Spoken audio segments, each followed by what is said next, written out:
I want to welcome you guys to our presentation today on software compliance risk in M&A transactions. I'm your moderator, Marcus Alexander, Director of IT at Scott & Scott LLP. Scott & Scott represents companies in software licensing transactions and disputes. Today we have your presenter, Robert Scott. He is the managing partner of Scott & Scott.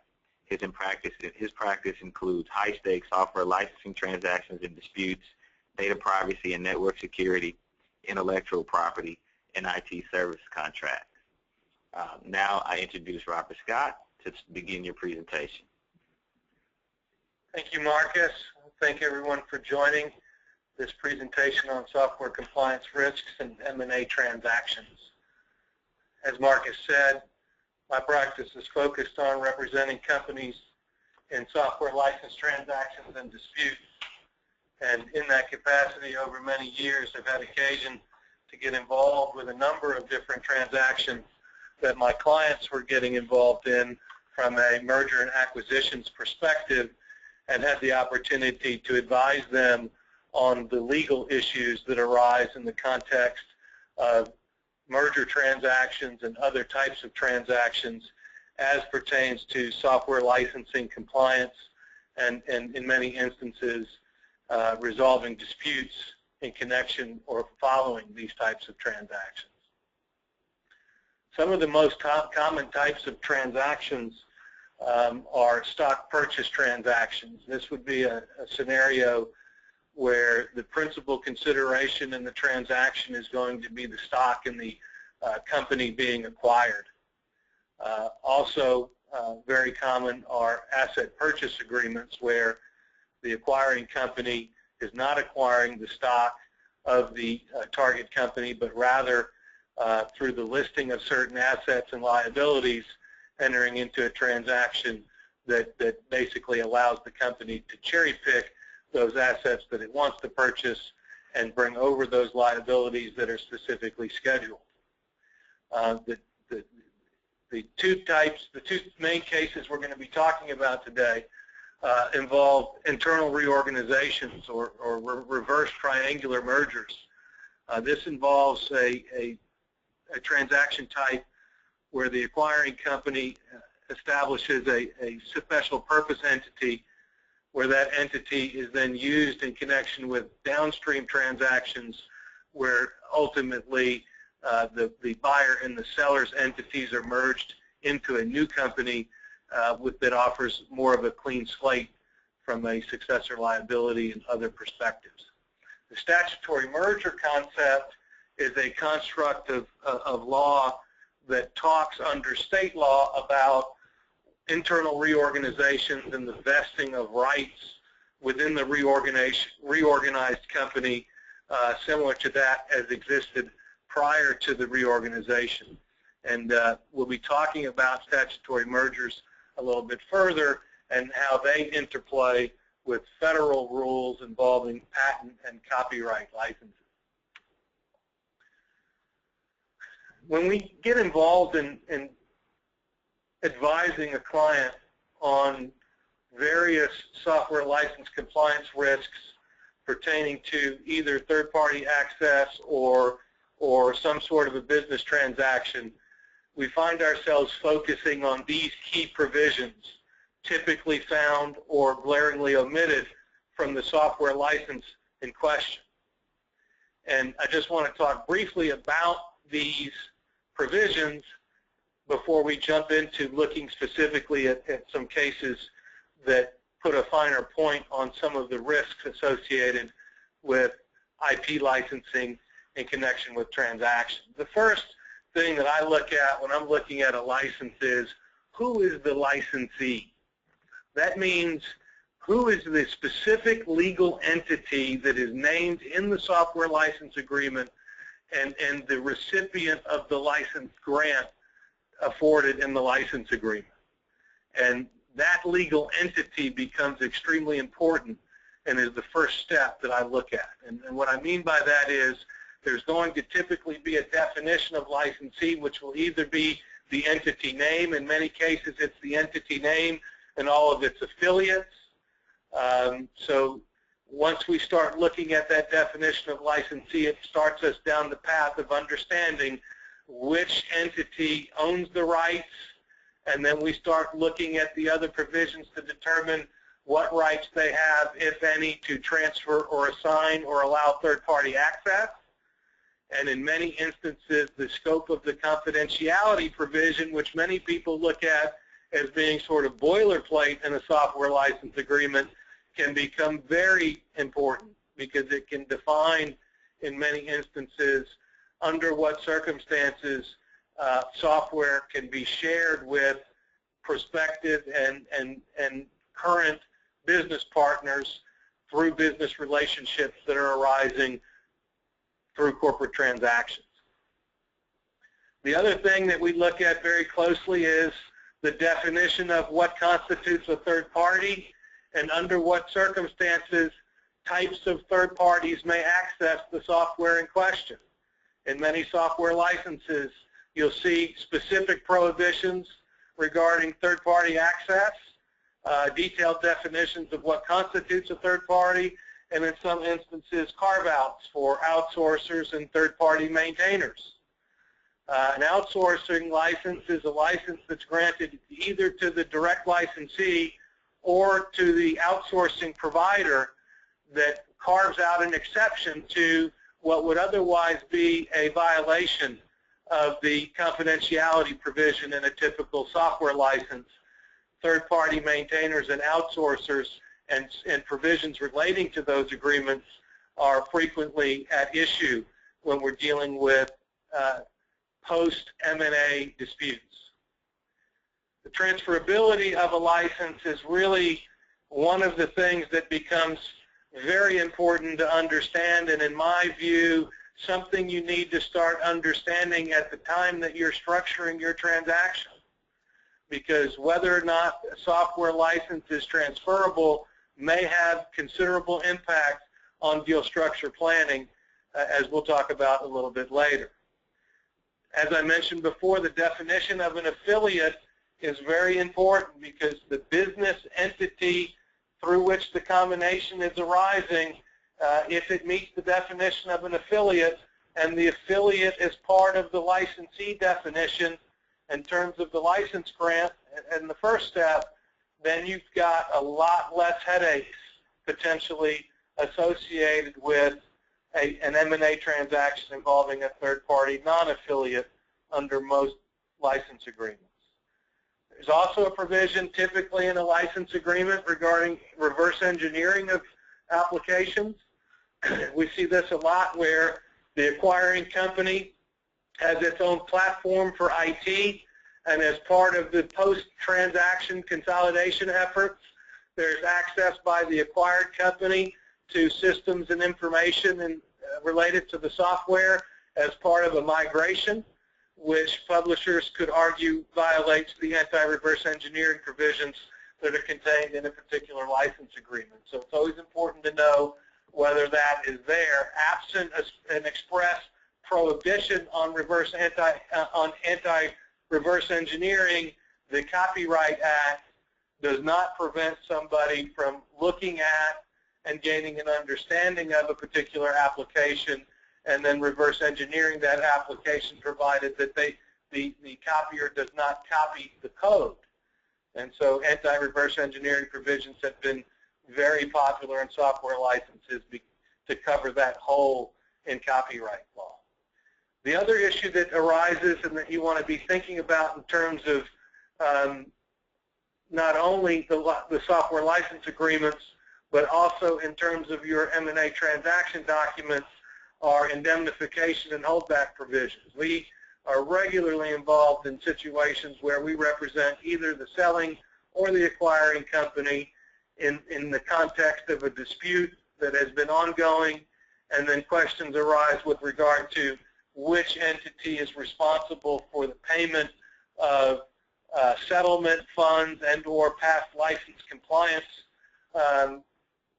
fines or penalties or true-ups in the context of resolving a dispute that arose prior to or during the course of a combination, corporate combination of some type. one of the cases that has really sparked a lot of interest in the interplay between software license compliance and M&A activity is the case of Syncom versus Novelis. This case was decided by the Sixth Circuit Court of Appeals and was decided on September 25th, 2009.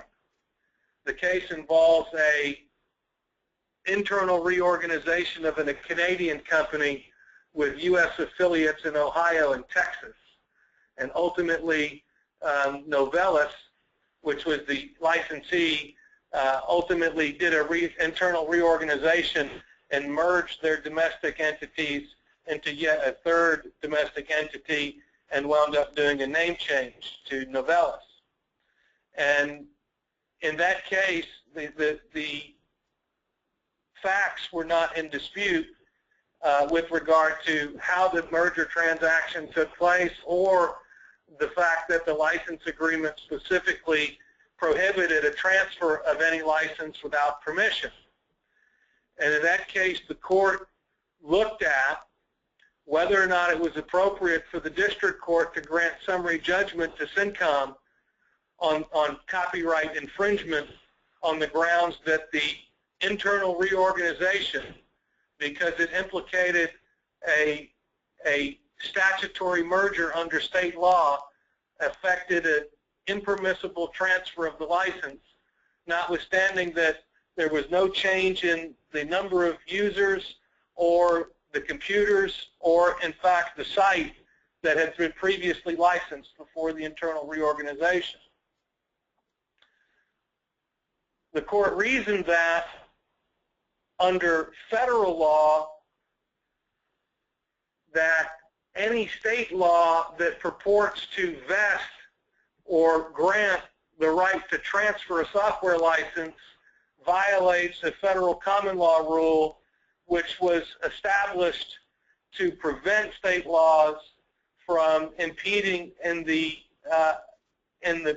free enterprise associated with intellectual property protection, because it could result in competitors gaining an unfair competitive advantage against the copyright holder. And in that case, Novelis argued that there was no exposure to a competitor, and yet the court determined that where state law would allow for the transfer of a license absent express authorization, state law must yield to the federal common law rule prohibiting such unauthorized transfers. The court in that case looked at the license agreement that specifically did not authorize any transfers without prior written approval, and ultimately held that all property of a constituent corporation, when it is deemed to be transferred or vested in a surviving new corporation under state law, effectuates a prohibited transfer, as that term would be applied to copyright law, and therefore a violation of the license agreement.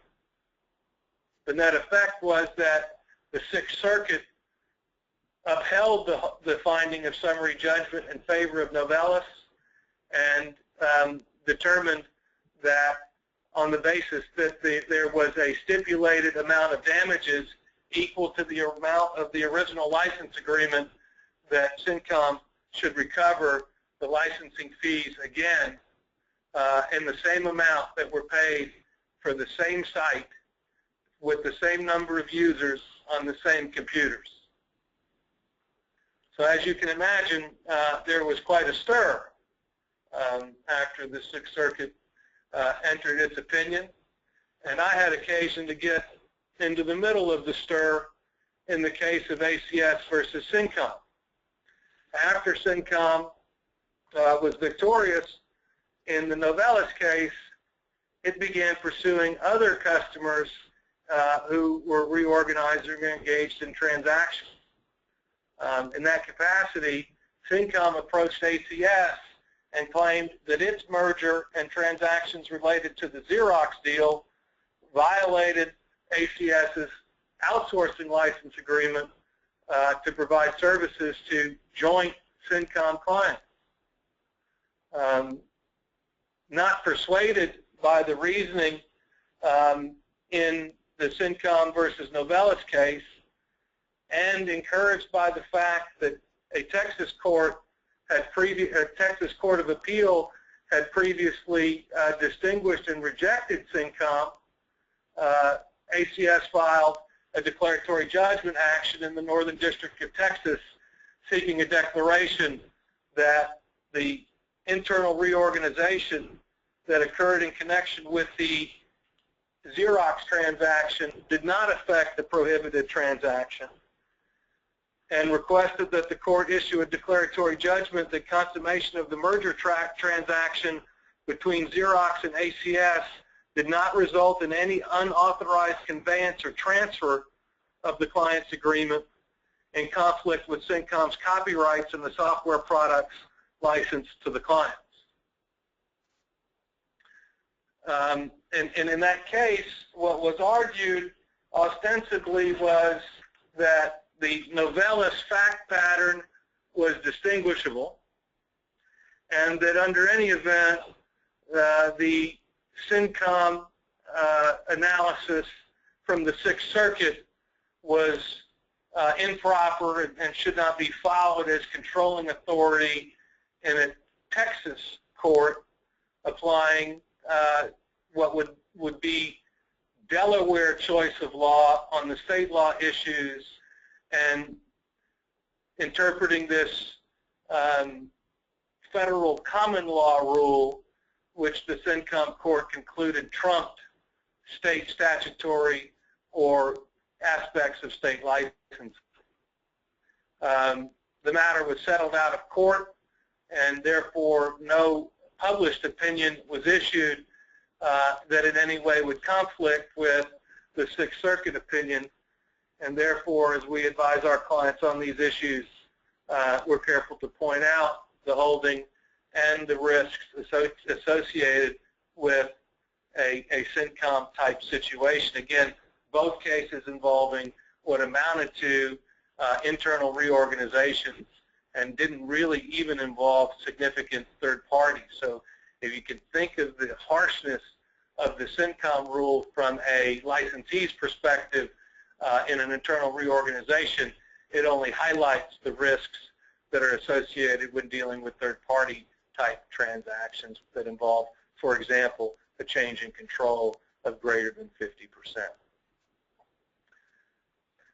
So with that background, I'd like to go into a little bit more about the aspects that we look at when a specific issue arises around a particular arrangement or a license agreement. When we're dealing with stock transactions, we're looking for a provision that is typically called assignability that will specify under what circumstances stock transactions can effectuate a change in control that would be sufficient or otherwise trigger a transfer under the license agreement. And so when we're looking at stock deals, we're trying to look at, is there a transfer? In the CINCOM case, we talked about the court concluding that a transfer was deemed by virtue of operation of the statutory merger provisions. But in every case, it's important to understand, has there been a transfer? And if not, then if you can structure your transactions from a corporate perspective in a way that is consistent with not effectuating what would be illegal or prohibited transfers, then you might be in a position to save yourself a lot of time, headache, and expense. The other thing we look at in an asset purchase deal is, what are the rights of assignment? Is the agreement silent on assignment, or more frequently, an assignment will be expressly prohibited without the prior written consent of the licensee? The key issue here is that silence on transferability is a problem. It's not like the prevailing state law rules that favor assignment of contracts, such that a silence on the issue of assignment under a regular non-IP license, a non-software license, does not exist in the context of a transfer of software. So you have to go and look specifically for the assignment rights, and absence is not your friend there. If it's silent on that issue, the presumption is that it will not be transferable. In joint ventures, you want to look at what is the definition of an affiliate and what are the third-party access and confidentiality provisions that may implicate the joint venture. Because if the joint venture partner is not an affiliate, then they're likely going to be defined as a third party under the agreement and subject to third-party access restrictions and confidentiality restrictions. If they are an affiliate, then that takes you down a slightly different path to look at whether or not a transfer has been effectuated, and if so, whether or not it makes any difference. A transfer to an affiliate that is defined as a licensee under the license agreement is typically not a problem. The other thing to think about is that most states have specific corporate laws that deal with statutory mergers and the effect of a merger or a reorganization with regard to certain rights, particularly IP rights that may have been held by the predecessor in interest, and specifically vest or deem those to be owned by the acquiring or resulting entity. And it's important to understand that those merger statutes come into play by virtue of choice of law provisions that will be contained in a software license agreement and are subject to the limitations of the common law rule that is articulated in CINCOM, which basically says that a statutory merger by operation of law is a prohibited transfer under copyright and patent law.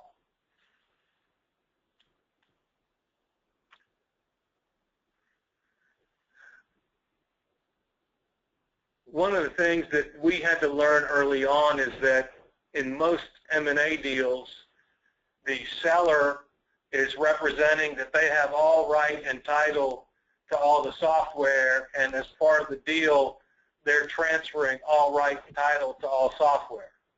And what we find is that sets the parties up for a really big problem. And what we've tried to do instead is take a risk assessment approach to the software license implications of any transaction. And the first thing that we like to do is look at what is the value of the software in question. If we're talking about the risks associated with transferring a very low-cost piece of readily available retail shrink-wrap type software, then we don't sweat that. We look at that as a detail to be handled as part of the either closing or post-closing integration process. If, however, we're dealing with major ERP or CRM or other database or line of business applications that are mission critical and are high dollar license arrangements for the selling company, then it's important to understand, is a transfer being implicated here, and what type of possibilities exist to approach the publisher in terms of asking for permission, providing notice, entering into negotiations with the publisher regarding a new license agreement if their position is going to be that the transfer causes the company to come outside the license agreement, and so forth. So it's very important to assess these risks. The other thing that I think is very important is to start as early as possible. I can't tell you how many deals I've come into where the deal is done, the deal agreements are finalized, and then somebody down the line, either in legal or in IT or in software asset management, is stuck holding the bag to unwind a deal or deal with decisions that were made that created problems that could have been avoided through a more careful consideration of the implications of the transaction. And I think that, if nothing else, is the one takeaway that I've gleaned over the years, is that it's never too early to start evaluating the software licensing implications of deals that are under consideration, and to look at these issues as a post-deal afterthought puts all of the power in the publisher's hands and puts limited power in the seller and the buyer's hands, and unnecessarily, in my opinion, complicates the post-closing relationship between the parties. So what are some of the strategies that we've used in the past to address these issues, and how can you implement some of these strategies within your organization right away? I would say pre-deal or during due diligence to incorporate a software licensing component, an IP licensing component to your deal diligence. It's not that difficult to ask the seller to send you a list of the computer software products that are installed in their environment. And that certainly gives you the ability to understand how good is that representation in the agreement that they're making, that they own the software and they're transferring it to you. Because in my experience, those reps and warranties are almost never valid, because in almost all circumstances, the seller in a business deal does not have the right to freely transfer and does not own the software that would give it the right to freely transfer the software. So it's in both sides' best interest, in my view, to start early in the pre-deal process to evaluate what software is installed, how it's being used, how it's been licensed, and the implications of that licensing, both from a technical and legal perspective in the event that the deal is going to be consummated. The other thing that we got started on very early is doing schedules, including a reconciliation of the software products that are in use and those that have been purchased as part of the schedules that get attached to the definitive agreements, which results in a slightly different deal structure than the one that I mentioned earlier that never seems to work, where the seller represents and warrants that it is running all of the computer software products that are on the schedules, and that it has the licenses for that software as of the effective date of the deal. And to the extent that those licenses are transferable, the seller agrees to effectuate those transfers as necessary, either as a condition of closing or as a post-closing obligation in the transition period. And having those schedules enables you to clearly define who is responsible for a software license compliance issue that arises on a post-closing basis. And without those schedules, we have found it nearly impossible to get to the bottom of exactly how to allocate the liability for software license compliance, because it's so difficult unless you have a baseline that you set at the time that you establish your definitive agreements. It becomes very difficult to go back and determine who is responsible. And that's why I think that it's in both sides' best interests to go to this more license agreement aware approach to reps and warranties and IP provisions in the definitive agreements. The other thing that is important is to make sure that you establish a project within your organization to deal with the post-closing notice, permissions, and negotiation processes that will arise. These are typically projects that get established at or near the time of closing and look to be accomplished within a 90 or 60-day time period from the closing, where we go through and document and analyze each of the software licenses that are implicated, evaluate what notice is required, whether or not permissions are required, whether or not a transfer has been effectuated, and help our clients navigate that process so that at the end of the transition period, the buyer has all of the software license rights that is expected to receive from the seller during the time of the transaction, and that both parties understand who is responsible for which piece, and they cooperate to work on with a united front with the publishers to ensure that all assets that were the property of the seller that are the subject of the transaction are properly transferred in the deal.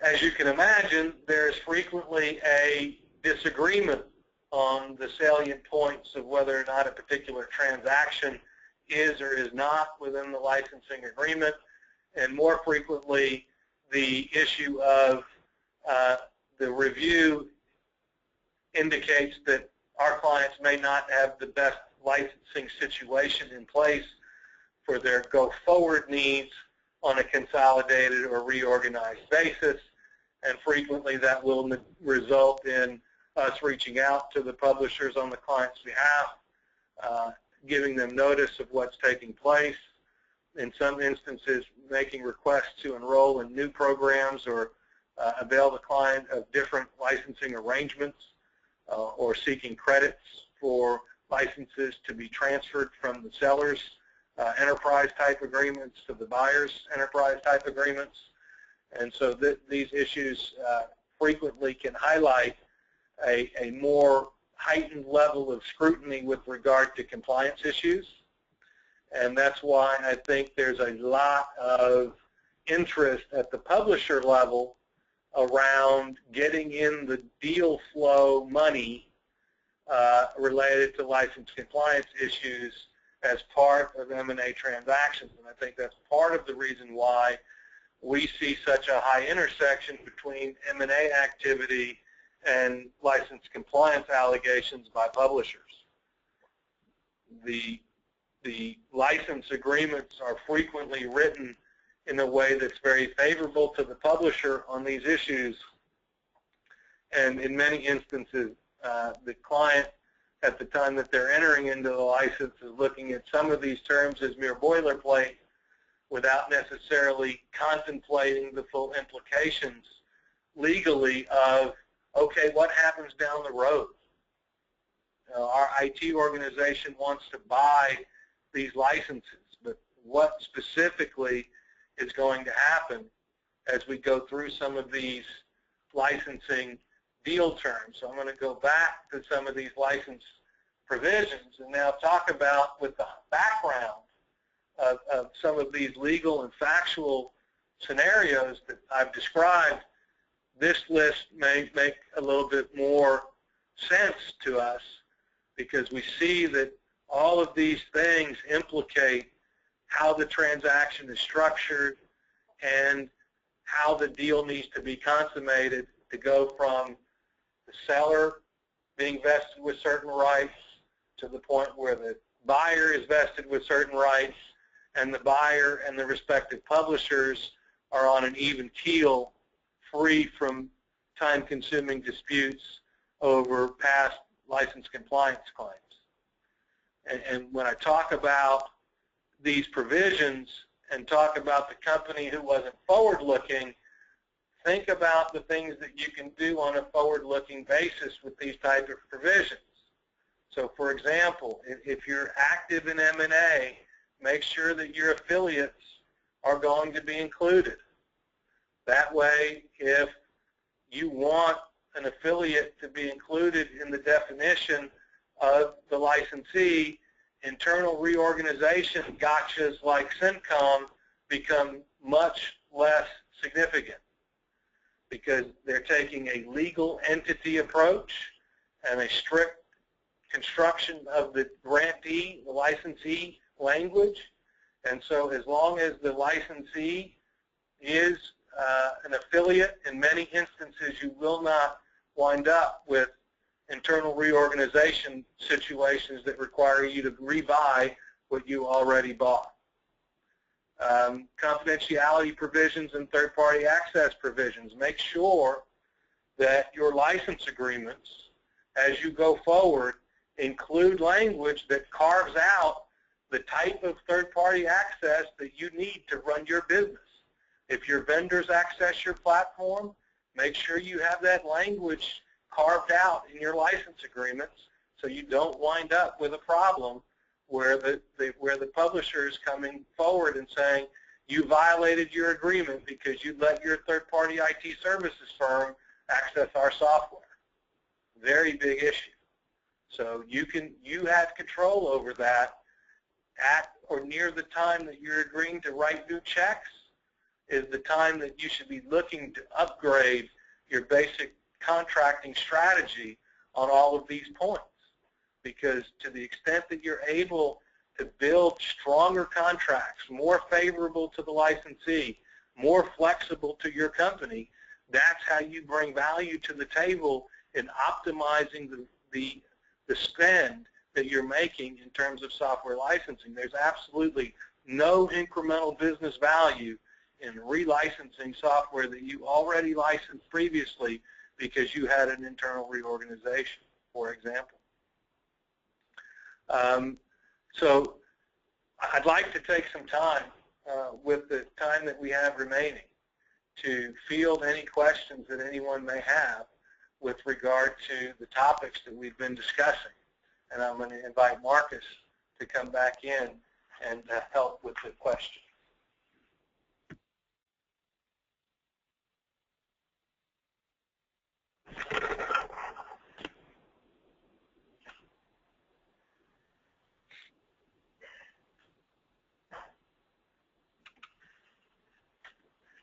Okay, the first question we have is, does the rationale of CENTCOM versus Novelis apply to other types of licensed intellectual property, for example, a content license? Yes. CENTCOM specifically applies to any patent and copyright license. So a content license implies copyright, and this CENTCOM rationale would apply equally. Specifically, the federal rule that's announced in CENTCOM would specifically apply to content type claims involving non-software, provided that they were subject to copyright law.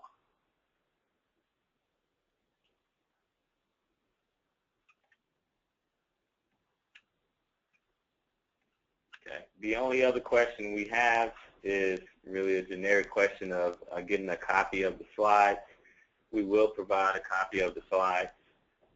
They will be online, and we will email anybody who requests them. So that's all the questions we have at the moment. If anybody has any additional questions, we have a few minutes for additional questions. We'd be happy to field them at this time. You can submit your questions on the bar that's on the right side of the screen.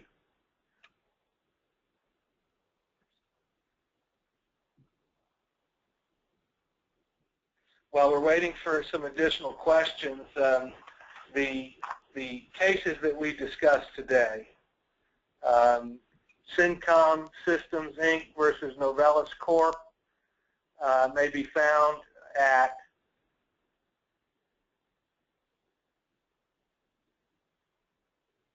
(09A0346P). On page 6 is the file name, and it is available at the Sixth Circuit Court of Appeals site. The case was argued on September 8, 2008, and decided and filed on September 25th of 2009.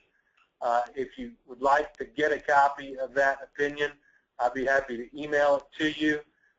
Feel free to send me an email at my address on the screen, rjscott@scottandscottllp.com. The second case that we talked about, Affiliated Computer Services, Inc. and ACS Outsourcing Solutions, Inc. versus CENTCOM Systems, Inc. Is case number 3-10-CV 01709-M, and that is in the Northern District of Texas in the Dallas Division. Okay, we do have a few more questions. Any guidance to get senior management to invite their asset management team to the table? I think ultimately that becomes the critical issue, and I think in the end senior management is going to be focused on dollars and cents and what is the business value that's going to come and at what cost.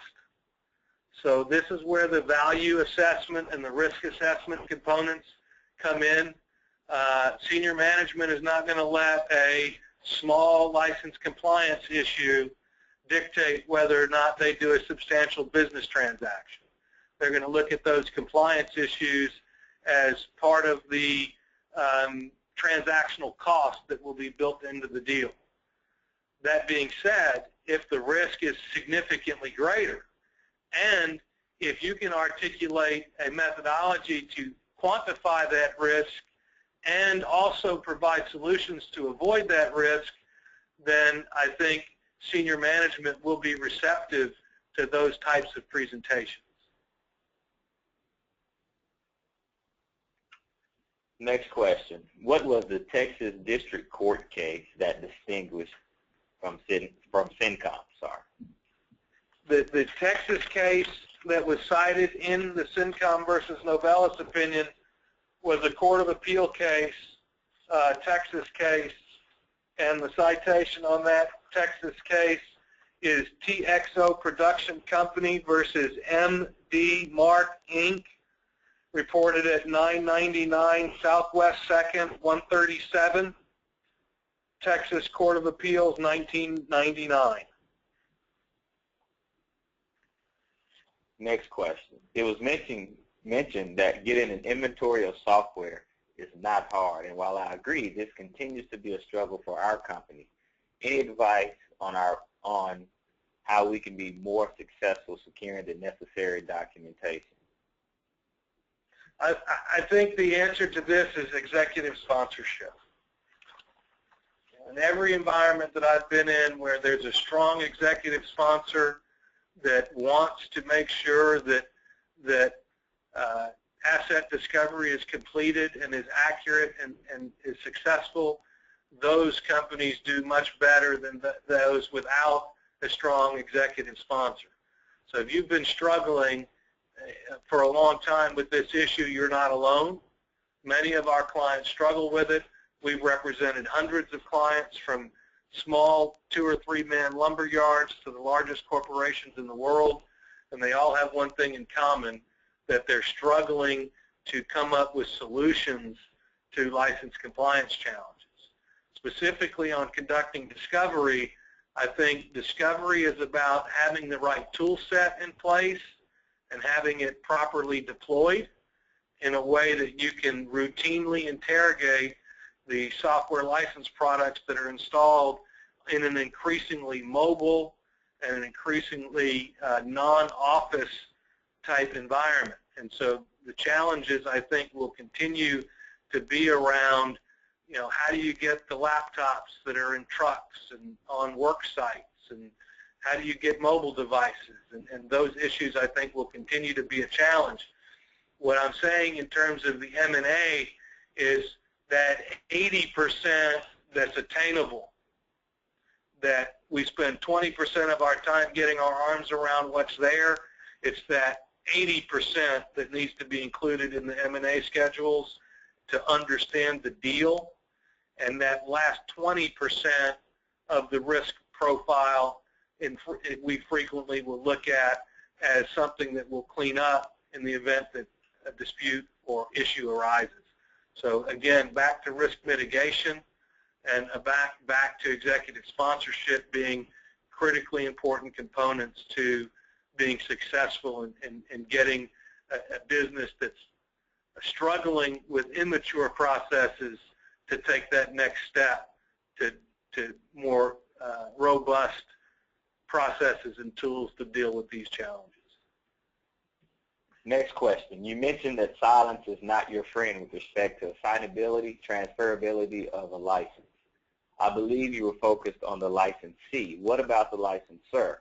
If silent, is the default understanding that the license can be assigned without restriction by a licensor? I think that, thinking of it from the licensor's perspective, I would feel on pretty safe ground, particularly if I was in the Sixth Circuit, that a software license agreement that did not expressly authorize a transfer, that the default rule would be this federal common law rule that was articulated in CENTCOM that says silence means you can't transfer it. And that would be, I think, an appropriate position for a licensor, particularly in the Sixth Circuit, to take. Next question. You mentioned that you do not look at commercial off-the-shelf software very hard pre-close. What do you generally find with common products like MS Office? Well, first of all, Microsoft Office is probably the one product that we deal with in just about all of our engagements, and that's been true for a decade. It's just the thorn in the side of a software asset manager or a software attorney dealing with compliance challenges. When we deal with MS Office, it's usually in an enterprise scenario. We're looking at, does the seller have a subscription to software assurance that would constitute any value to be transferred to the buyer, assuming both parties have an enterprise agreement. If neither party has an enterprise agreement, then, and we're buying non-subscription-based perpetual licenses, then there's a different strategy you take with Microsoft to effectuate a transfer. So really, the first thing to understand in the Microsoft Office scenario is what license structure does the seller have in terms of the products that have been licensed, and or what is the gap analysis on the unlicensed piece, and then from the buyer's perspective to make sure that first and foremost all of the value that can be transferred is, and then if there's a gap or an onboarding true-up requirement, to make sure that that's done in a timely basis so that you don't wind up with a inherited compliance issue by virtue of the transaction. Next question is in an example format. We divest the company, and the divested entity requests 50 PVUs of Tivoli. So our org divests such licenses. What if later the divested entity is subject to a software audit and the results show they require 100 PVUs of Tivoli for the same environment? Could the divested entity ever come after our company? Yeah, this gets into that provision that we discussed on indemnity. Typically the divestiture documents are going to contain language that deals with whether or not the 50 licenses are sufficient, and in many instances will contain reps and warranties that could relate to the software. And the answer specifically is yes. I can envision a claim by the divested entity against the seller that was ostensibly a claim over for recuperation of software compliance related costs, particularly any costs that arose prior to the transaction or that were predicated on a claim that the 50 licenses in question were insufficient at the time of the transfer, and that the transferee had a legal obligation to ensure that it was sufficient at that time. Have you experienced licensors taking the view that access to licensor's software on a U.S.-based server by employees and agents at an offshore affiliate requires a separate license for the country where the offshore affiliate workers are located, when the license agreement for licensors software permits use by the parent and affiliate? There's a separate issue that arises on geographic scope of license that would be a more specific provision than merely the licensee's definition. So I can envision a situation where a software license says the licensee is the parent and all of its affiliates, which the international affiliates could constitute an affiliate under that definition, but later in the geographic scope provision, if any, it says the license is limited to those accessing from the United States, and others accessing from outside the United States are not permitted under the license, in which case the geographic specific limitation would trump any argument that the grant to the affiliates was broad enough to cover the geographic scope limitation, notwithstanding a specific provision to the contrary. Well, that's all the time we have for questions.